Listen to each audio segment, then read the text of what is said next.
साल 1789। आगे बढ़ो, हमला! दुनिया बदलने से ठीक पहले की एक सर्द रात। इतिहास के पन्नों पर अभी क्रांति का खून नहीं गिरा था। चारों तरफ एक अजीब सी खामोशी थी, एक ऐसी खामोशी जो किसी बड़े तूफान के आने का इशारा दे रही थी।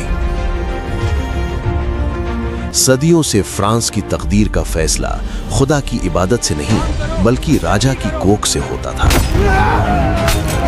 और इतिहास बदलने वाला था। सिंहासन पर बैठा था एक शख्स, लुई 16वां, एक ऐसा राजा जिसके लिए कानून उसकी जुबान से निकलने वाले अल्फाज थे। उसने फ्रांस को 3 हिस्सों में नहीं बल्कि 3 किश्तों में बांट दिया था। एक तरफ वो कुलीन थे जिनकी तलवारें राजा की हिफाजत करती थीं, इसलिए वे टैक्स से आजाद थे। दूसरी तरफ वो पादरी थे जो खुदा के नाम पर महलों में रहते थे। उनसे पैसा मांगना गुनाह समझा जाता था। सारा बोझ, सारी जिल्लत और सारा दर्द सिर्फ एक के हिस्से में आया, फ्रांस की बेबस आम जनता। जब राजा की अय्याशियों से खजाना खाली हुआ तो उसने भूखे पेटों पर टैक्स का कोड़ा और जोर से बरसाया। महल में जश्न बढ़ता गया और गलियों में लाशें। पर लुई ये भूल गया था कि जब पेट की आग बुझती है तो दिल में राष्ट्रवाद की मशाल जलती है। 1789, वो साल जब खामोशी चीख में बदल गई। पेरिस की सड़कों पर खून की नदियां बहीं, बास्तील की दीवारें ढह गईं। एक तरफ राजा की फौज थी तो दूसरी तरफ हजारों का जुनून। उस दिन फ्रांस की सड़कों ने देख लिया कि जब जनता जागती है तो ताज मिट्टी में मिल जाते हैं। लुई 16वां हार गया, फ्रांस जीत गया। गुलामी की कफन फाड़कर एक नया मुल्क पैदा हुआ। अब फ्रांस राजा का नहीं, नागरिकों का था। अपना देश, अपने लोग, अपनी जमीन, एक नया एहसास जन्म ले रहा था। तिरंगा हवा में लहराया, फ्रांसीसी भाषा को सम्मान मिला और नेशनल असेंबली में जनता की आवाज गूंजने लगी। शहीदों की याद में राष्ट्रगान गाए गए, कस्में खाई गईं। लगा जैसे फ्रांस के नसीब में अब सिर्फ उजाला होगा। लेकिन आजादी की इस धूप में जल्द ही घोर अंधेरा छा गया। जब राजा नहीं रहा तो सब खुद को खुदा समझने लगे। जो आजादी हक थी वो अब बाप की जागीर बन चुकी थी। भाई भाई के खून का प्यासा हो गया। पूरा फ्रांस नफरत की आग में जल उठा। जब कानून सड़कों पर मर रहा था और मुल्क बर्बादी की कगार पर था, तभी इतिहास ने करवट ली। बारूद के धुएं को चीरते हुए एक शख्स आगे बढ़ा। वो सिर्फ एक सैनिक नहीं, वो फ्रांस का मुकद्दर था। उसने बिखरे हुए सपनों को समेटा और फ्रांस को एक नई पहचान दी। वो नाम जिसके कदम पड़ते ही यूरोप कांप उठता था, नेपोलियन बोनापार्ट। 15 अगस्त 1769 एक बच्चे ने जन्म लिया जिसे नहीं पता था कि एक दिन वो पूरी दुनिया का भूगोल बदल देगा। फ्रांस की क्रांति के बारूद में पला बढ़ा वो शख्स जो सेनापति बनकर आया और नियति का मालिक बन बैठा। 18 मई 1804 पेरिस की सड़कों पर सन्नाटा था, क्योंकि आज वो इतिहास रचने जा रहा था। जिस फ्रांस ने राजाओं को उखाड़ फेंका था, उसी फ्रांस ने उसे अपना नया सम्राट स्वीकार किया। लेकिन वो सिर्फ एक राजा नहीं था, वो एक तूफान था। गद्दी संभालते ही उसने वो कर दिखाया जो सदियों से नामुमकिन था। उसने पेश की नेपोलियन संहिता, एक ऐसा कानून जिसने ऊंच नीच की दीवारें गिरा दी।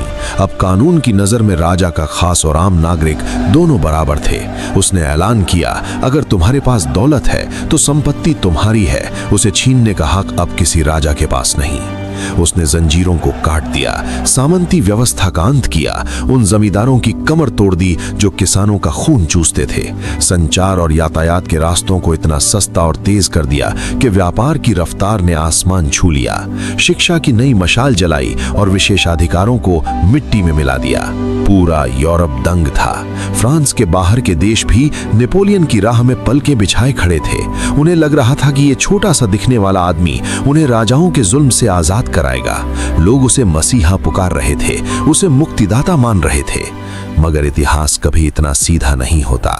जिसे दुनिया अपना हीरो समझ रही थी, जिसकी एक मुस्कान पर लोग जान देने को तैयार थे, उसकी आंखों के पीछे एक खौफनाक मंजर छिपा था।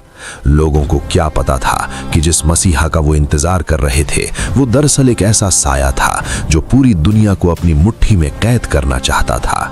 जिसे वो हीरो समझ रहे थे वो असल में एक शातिर खिलाड़ी था। नेपोलियन, जो कभी फ्रांस का मसीहा था, अब एक खौफनाक सनकी बन चुका था। उसके लिए कानून वही था जो उसने लिख दिया और सजा वही जो उसने सोच ली। उसकी सल्तनत में आजादी सिर्फ एक शब्द बनकर रह गई थी। जुबान खोलना गुनाह था और नेपोलियन के खिलाफ बोलना सीधे मौत को दावत देना। उसने फ्रांस को विकसित बनाने की कसम तो खाई, लेकिन इसकी कीमत चुकाई वहां की आम जनता ने, भारी टैक्स और बेतहाशा महंगाई के रूप में। उसका सपना था पूरे यूरोप की आजादी, लेकिन इस सपने के पीछे एक कड़वा सच था। वो नौजवानों को जबरन सेना में भर्ती कर रहा था, उन्हें बारूद के ढेर पर झोंक रहा था। भले ही वो एक महान लीडर था, लेकिन उसकी ये जिद अब फ्रांस का खून पी रही थी।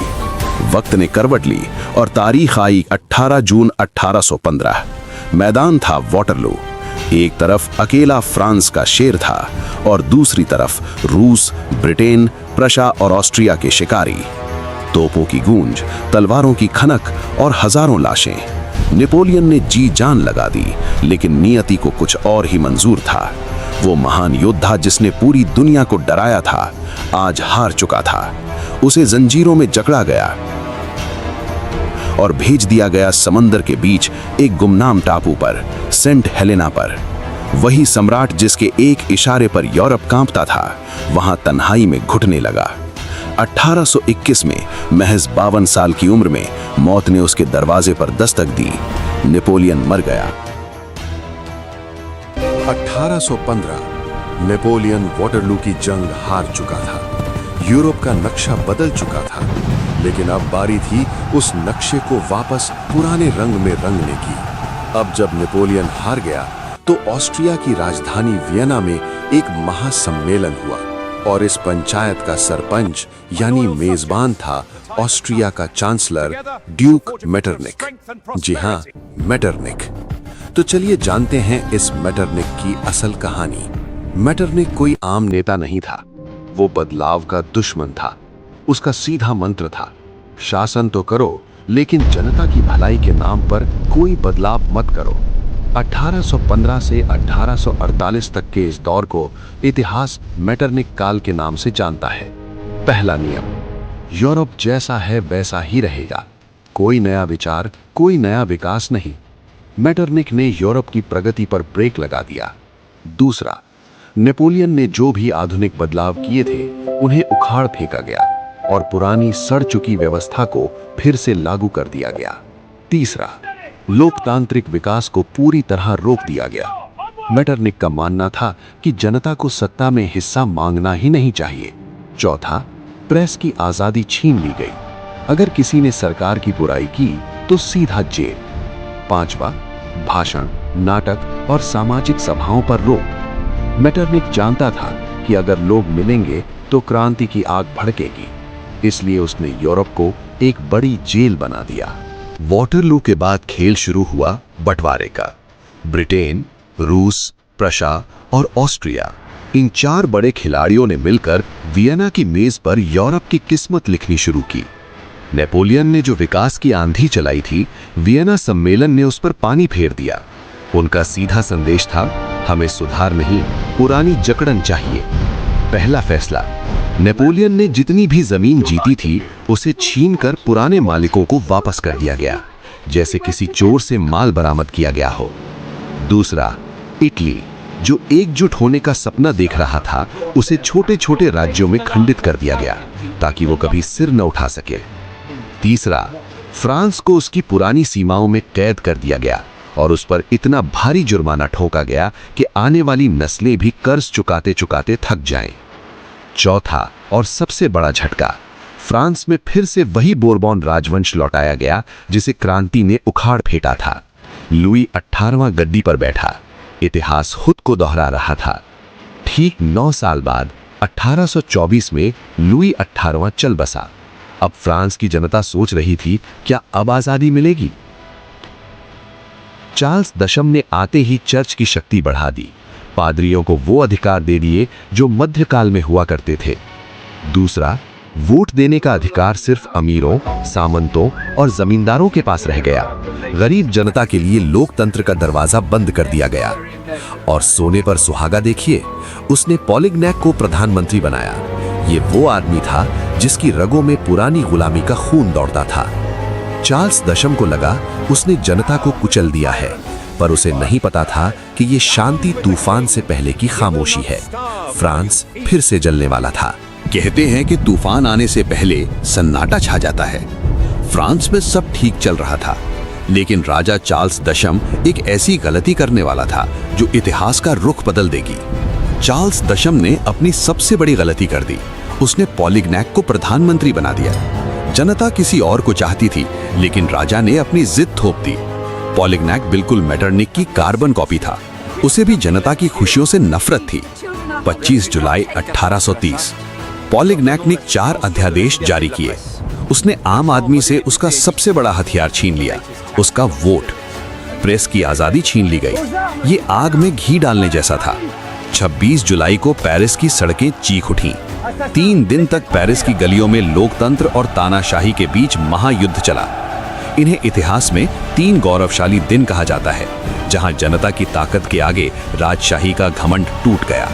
हार सामने देख चार्ल्स दशम के पैर उखड़ गए। 31 जुलाई 1830 को वो फ्रांस छोड़कर इंग्लैंड भाग गया। इसी के साथ फ्रांस से बोरबोन राजवंश का नामो निशान मिट गया, हमेशा के लिए। लेकिन रुकिए, फ्रांस पूरी तरह आजाद नहीं हुआ था। लोगों ने पूरी तरह गणतंत्र नहीं चुना। अब वहां संवैधानिक राजतंत्र आया। मतलब राजा तो रहेगा, लेकिन वो अपनी मनमर्जी नहीं कर पाएगा। उसकी डोर अब जनता के प्रतिनिधियों और संविधान के हाथ में होगी। फ्रांस में जब जब छींक आती है, पूरे यूरोप को जुकाम हो जाता है। फ्रांस की इस जीत ने पूरे यूरोप की नीली रगों में इनकलाब का खून भर दिया था। जुलाई 1830 की क्रांति सफल हुई। चार्ल्स दशम भाग चुका था, लेकिन अब पेरिस की गलियों में एक ही सवाल गूंज रहा था, अब हमारा क्या होगा? जैसे आपके परिवार को चलाने के लिए एक गार्जियन होता है, आपके पापा या दादाजी जो सबका ख्याल रखते हैं, ठीक वैसे ही फ्रांस को भी एक ऐसे गार्जियन की जरूरत थी जो जनता के लिए सोचे, ना कि खुद के ऐशो आराम के लिए। और इस बार जनता की पसंद बना लुई फिलिप। लुई फिलिप पिछले राजाओं जैसा घमंडी नहीं था। उसने वादा किया कि वो संविधान के दायरे में रहकर जनता की भलाई के लिए काम करेगा। फ्रांस में एक नई उम्मीद की किरण जगी थी। पर रुको, किसी भी बड़े आंदोलन के पीछे एक मास्टरमाइंड होता है। जैसे आपके स्कूल के ग्रुप में एक लीडर होता है, वैसे ही 1830 की इस पूरी लहर का असली नायक फ्रांस में नहीं, बल्कि पड़ोसी देश इटली में तैयार हो रहा था। मिलिए जुसेपे मैज़ीनी से। जन्म 1805, जिनोआ, इटली। ये सिर्फ एक नाम नहीं, बल्कि यूरोप के राजाओं के लिए एक खौफ था। वो एक लेखक था, दार्शनिक था और एक कट्टर राष्ट्रवादी था। मैज़ीनी ने समझा कि अगर बदलाव लाना है तो युवाओं को जगाना होगा। उसने 2 जबरदस्त संगठन बनाए। 1831 यंग इटली, जिसका मकसद था इटली को एक करना। 1834 यंग यूरोप, ताकि पूरे यूरोप के क्रांतिकारी एक साथ मिलकर लड़ सकें। सोचिए, जिस मेटरनिक से पूरा यूरोप डरता था, वो खुद मैज़ीनी से डरने लगा था। तो दोस्तों, लुई फिलिप आ गया। मैज़ीनी ने संगठन बना लिए, पर क्या ये शांति टिक पाएगी? क्या मेटरनिक हार मान लेगा? इस पूरे चैप्टर का क्लाइमैक्स हम देखेंगे अगले और आखिरी वीडियो में, जहां